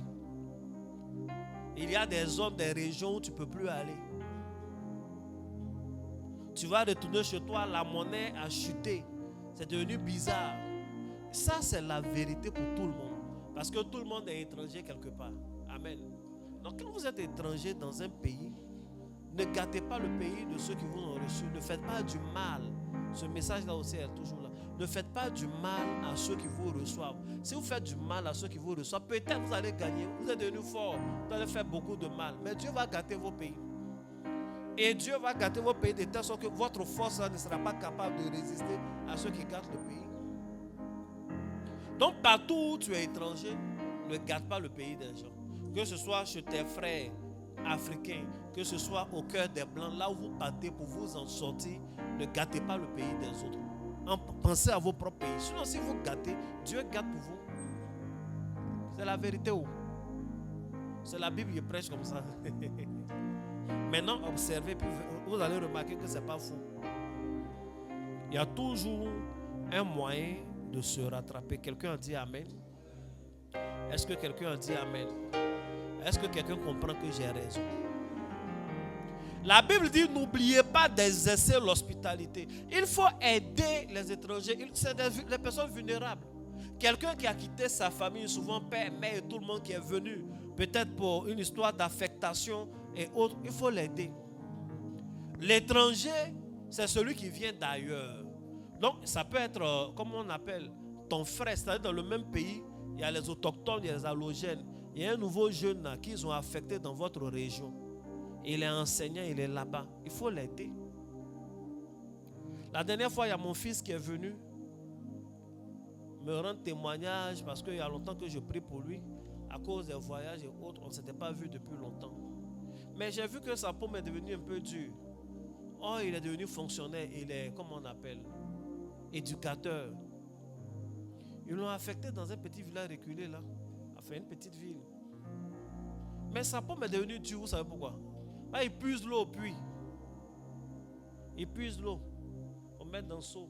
Il fait un parcours avant d'aller se laver. Il lui a dit, il a une moto ou pas? Il dit non, il n'a pas de moto. Lui-même, il a prévu prendre des bidons comme ça pour marcher, pour faire son sport. Mais il n'y a pas quelqu'un qui puise pour lui. Donc souvent, il se retrouve au puits avec le principal. Le principal, c'est le proviseur du collège, qui lui aussi vient puiser l'eau. Donc, quand tu es dans un endroit, je ne sais plus pourquoi la vie est devenue comme ça. Selon ça, là, en temps normal avant, c'est les élèves là qui font des trucs comme ça. Moi, je suis allé à l'école au village. On puisait l'eau pour nos maîtres là. Ils avaient leur femme, même on puise l'eau pour eux. On leur envoie fagot. On fait chant pour eux. Mais c'est plus. Le monde a changé. Lui, par exemple, c'est un étranger. Il est dans son pays, mais il est dans une zone qui n'est pas chez lui, où il n'a toujours pas vécu. Il faut s'aimer un peu dans sa vie. Il faut l'aider. Une petite source d'eau. Ces genres de choses-là, ça bénit les familles. Et souvent, ça bénit sur des générations.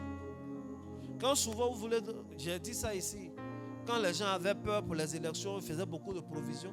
Et quand vous faites vos provisions, souvenez-vous aussi des personnes vulnérables qui sont autour de vous. Dieu va vous bénir. Que Dieu vous bénisse abondamment. Les quatrièmes faibles, ce sont les prisonniers. Il faut dire amen. C'est l'avant-dernier point.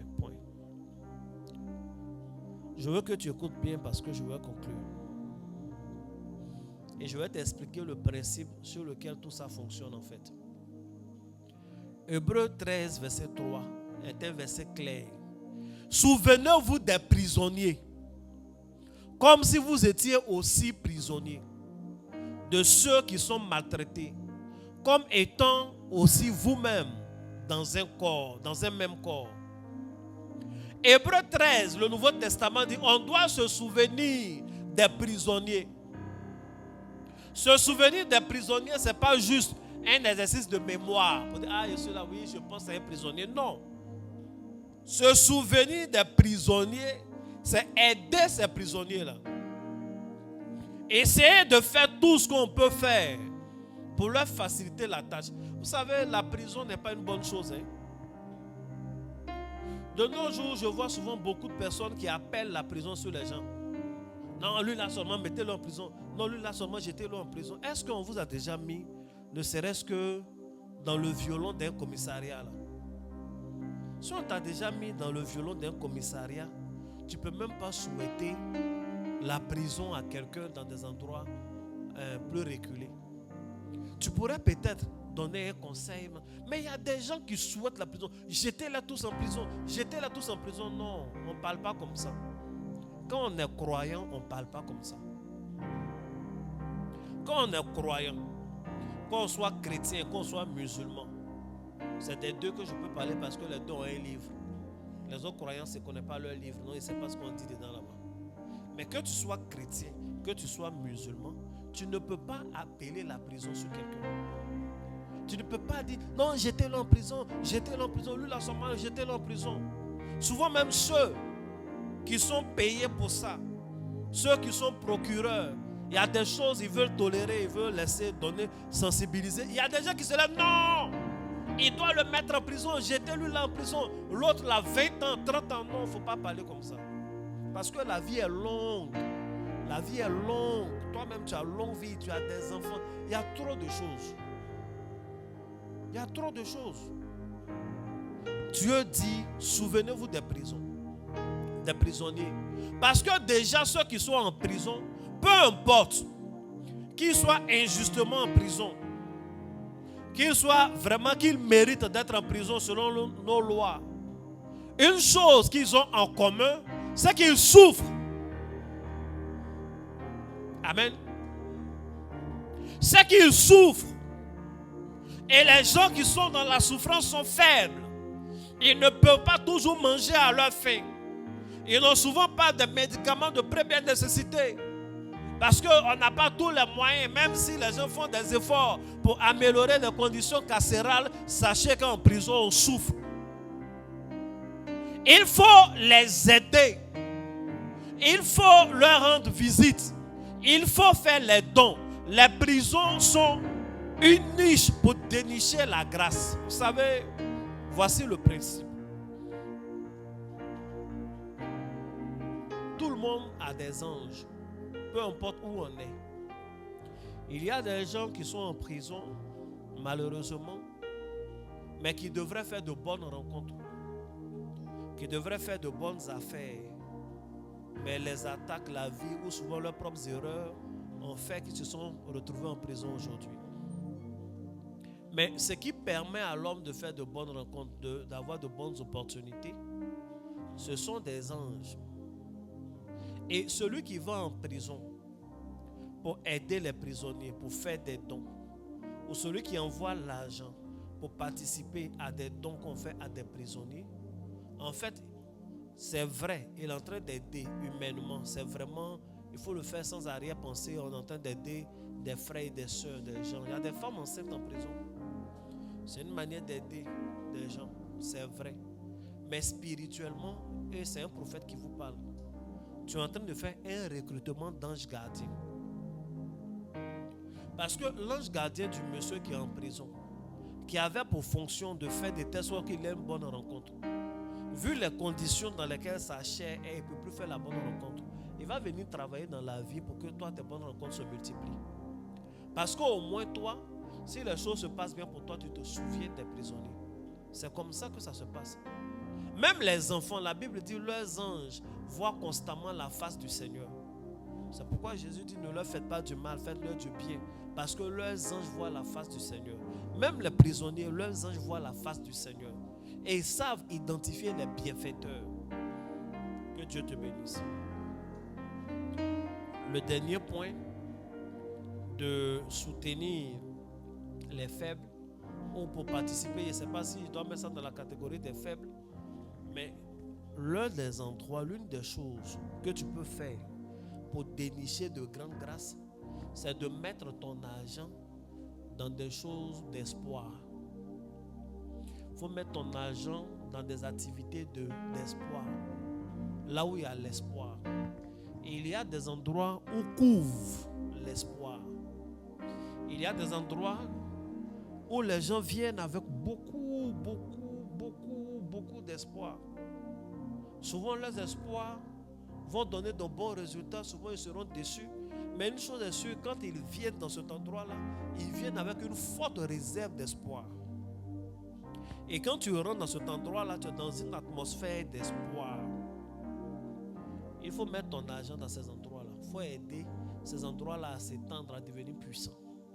Et les deux meilleurs endroits que je peux te conseiller, ce sont les églises. Bon, si je parle comme un pasteur, je vais dire seulement les églises, mais de façon générale, les lieux de culte.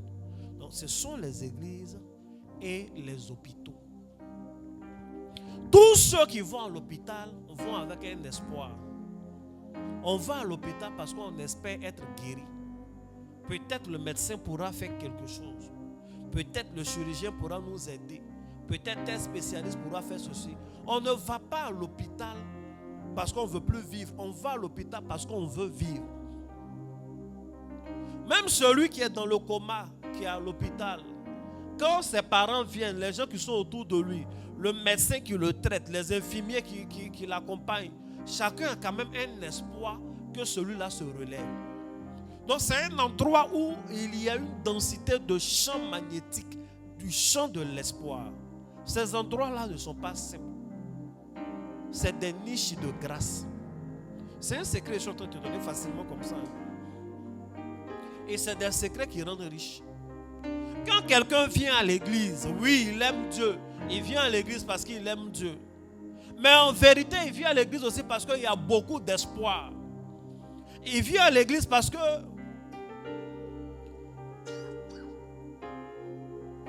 elle vient à l'église parce qu'elle est fatiguée de donner des conseils à son enfant ne la suit pas. Donc elle vient prier au moins pour voir si finalement il va prendre un bon chemin. Il vient à l'église parce qu'il veut que ce concours-là marche.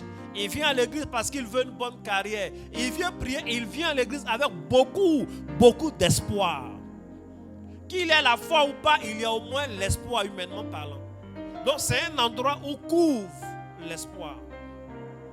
Il y en a qui viennent, même le culte est fini, ils restent couchés à terre. Il veut que quelque chose se passe. Il veut l'espoir.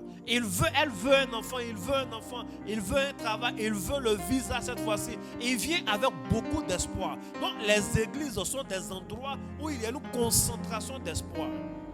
Celui qui met son argent dans des choses où les humains concentrent leur espoir, il va forcément s'enrichir. Il va devenir riche. Il va devenir riche. Ce que je t'enseigne là, c'est la Bible. La Bible dit, Ésaïe 35, fortifiez les mains languissantes. Amen. Et affermissez les genoux qui chancellent. Dites à ceux qui ont le cœur troublé, prenez courage, ne craignez point. Amen.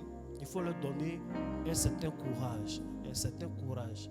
La Bible dit pratiquement la même chose dans, comment on appelle, Ésaïe 1. Alléluia. Les endroits d'espoir. Il faut donner l'argent à l'église. Et il y a des gens qui ne sont même pas chrétiens. Il y a des gens là, quand tu les regardes vrai, là, ils ne sont pas musulmans. Souvent même, ils sont dans des ordres, dans des trucs bizarres. Mais quand on dit don à l'église, ils sont les premiers. Il y en a qui se lèvent comme ça.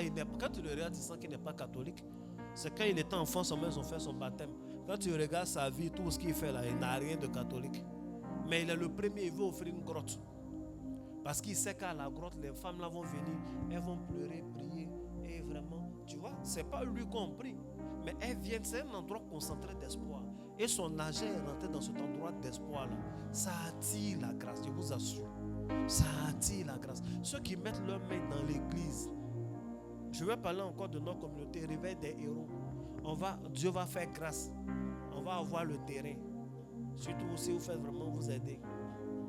Mais les gens vont venir s'asseoir pour prier. Ils vont venir prier Dieu. Chacun vient avec beaucoup d'espoir. Même actuellement, on a beaucoup d'espoir. On espère, Seigneur, est-ce qu'on pourra avoir de l'argent à temps pour acquérir le terrain? Seigneur, voici ce qu'on a. On est un peu loin. Est-ce qu'on pourra avoir l'argent? On est loin d'avoir l'argent pour payer le terrain, définitivement. Avoir l'argent pour commencer à construire. Mais on espère, on est engagé dedans parce qu'on espère. Tu vois que c'est notre espoir, non? Il faut mettre ton argent dans notre espoir. Il faut mettre ton argent dans notre espoir. Si tu veux, viens prier avec nous. Si possible, ça nous fera plaisir. Mais si tu ne peux pas, même mettre ton argent pour satisfaire les espoirs des gens. Vous n'avez pas remarqué, il y a des gens là, on dit lui là, il n'est pas bien. C'est un chef rebelle, ils font des trucs, il y a les exactions, tout et tout. Et souvent même là, ils volent de l'argent et autres. Mais leur argent est toujours dans les hôpitaux. Oui, ils sont en train de refaire un hôpital, ils s'en donnent un peu. Oui, le plateau technique de tel CHR n'est pas, ils donnent un peu d'argent. En fait, on ne sait plus il veut quoi. Parce que vous tuez à gauche et puis vous venez donner. Ce n'est pas tellement qu'il aime l'homme forcément. Mais parce qu'il sait que les trucs où il y a espoir dedans, quand tu mets ton argent, tu deviens le défenseur des faibles. Ton argent va revenir. Tu vas devenir puissant. Si quelqu'un essaie de lancer la sécheresse dans tes affaires, il aura toujours un espoir pour toi et ton espoir sera toujours récompensé. Quand tu mets ton argent dans des choses d'espoir, pour chaque guérison, tu as une bénédiction. Pour chaque personne qui est exaucée à l'église, qui a un témoignage à l'église, tu as une bénédiction. Je viens de vous montrer une vraie niche pour tirer la grâce de Dieu. Si c'est la grâce qui t'intéresse, ce que je vous dis comme ça facilement là, il y a des conférences payantes, on ne vous dira pas ça. Il y a des livres, comment devenir riche, tu vas lire. Si tu n'appliques pas ces formes de spiritualité là, il faut investir à gauche, à droite, devenir puissant, vraiment puissant, ça sera compliqué. Et tu n'es pas obligé d'attendre d'être milliardaire avant de venir aider, avant de faire tous les principes que je t'ai expliqués là. Dès maintenant, si tu es fidèle dans les petites choses, Dieu te fera de bonnes choses. Je veux que tu prennes des résolutions dans ton cœur et que tu fasses celle-ci. Il y a une catégorie de faibles que je n'ai pas citée, mais je pense que ça va de soi, tout le monde les connaît. Est-ce que le son du piano n'est pas trop? Je demande juste. Parce que c'est fort dans moi, mon oreille. Ah, mais faut dire. Mais tu peux te déplacer. Ça pour sauver tout indirect. Tu peux te déplacer. Comment on dit ça? Il y a une catégorie que je n'ai pas citée. Je n'ai pas cité la veuve et l'orphelin. Mais ça va de soi. C'est des gens qui sont faibles. La veuve a besoin d'aide. L'orphelin a besoin d'aide.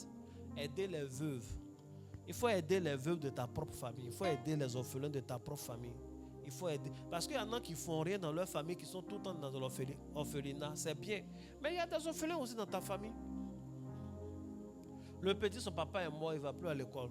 Tu peux faire quelque chose. Tu peux au moins participer. Il faut participer. La Bible dit, Dieu, il est le père des orphelins et il est qui pour la veuve? Voilà, il soutient la veuve et l'orphelin. Il n'est pas le mari de la veuve. Hein? Dieu ne s'est pas mis dans cette affaire-là. Pourquoi va être le mari de la veuve? Voilà, il dit, je suis le père des orphelins et soutient la veuve. Parce qu'il y a des chansons, souvent les gens parlent, oui, l'Éternel, toi qui es le Dieu, le père des orphelins, le mari de la veuve. Dieu n'a jamais dit qu'il est mari de la veuve. Il dit, lui, il soutient la veuve, point. Il n'est pas son mari est décédé. Dieu n'a pas payé d'autres. Amen, il faut qu'il trouve le verset. C'est dans Psaume, non? Psaume 68, je crois. Verset 6. Donc, ça, comme il a parlé, je rectifie rapidement. Dieu n'a jamais dit qu'il est le mari de la veuve. Donc, je dis Yako à toutes ces veuves. Mais sachez que Dieu n'est pas votre mari. Que Dieu vous restaure, que Dieu fasse des choses. Il dit, Psaume 68, verset 6. Le père des orphelins, le défenseur des veuves. Amen. C'est Dieu dans sa demeure sainte. Donc Dieu dit il est le père des orphelins, mais il est le défenseur des veuves. Il n'est pas leur mari.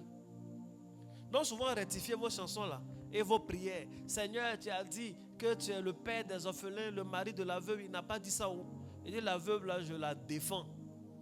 Elle n'est plus mariée. Donc si elle est dans des conditions de se remarier, elle doit se remarier. Parce que si la veuve est la femme de Dieu, qui va la prendre encore? Toi, tu vas aller raser Dieu. Non, tu ne peux pas raser Dieu. Dieu est ton rival. Et puis tu vas vivre encore. Faut tout pas. Donc, il est leur défenseur. Il prend soin d'eux. Donc, quand tu décides d'aider l'orphelin et d'aider la veuve, en fait, Dieu te doit. Dieu qui est leur père, qui doit être un père responsable, il va bénir tes affaires, il va bénir ta vie.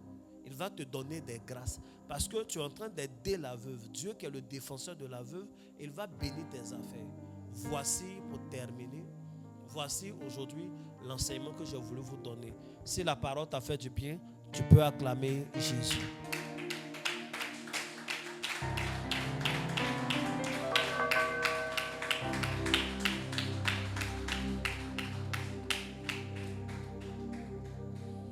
Tu peux faire ton offrande sur nos numéros pour nos faibles commencements là. Fais ton offrande du soir. Demain, nous allons parler encore et prier. Demain, nous allons parler des choses prophétiques encore. Vous savez, tout ça là même est prophétique. Il faut le faire, Dieu va te bénir. Mais à un moment donné, il faut travailler sur toi-même aussi. Il y a des choses qu'on doit faire sur toi.